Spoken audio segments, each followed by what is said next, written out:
Ito Aerox version 2 sa mga naghahanap dyan mga paps. Meron sila ang isang unit ng Aerox version 2 dito. Magda-down kayo ng 11,300. Tapos sa monthly niya nasa 5,340. Rebated na yan mga paps ng 700. Ang issue lang nito mga paps, itong headlight niya basag siya. Tapos may konti siyang gasgas sa kanyang tapalodo.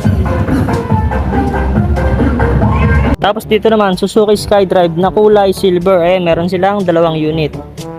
Yung isa nasa 2,337 na lang din, oh. Tapos ito namang isa nasa 2,831 na lang din. Ito pala yung mga requirements nila mga paps, oh.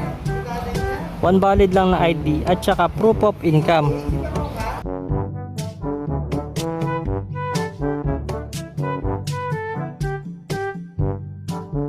Ito pala yung location nila mga paps, oh.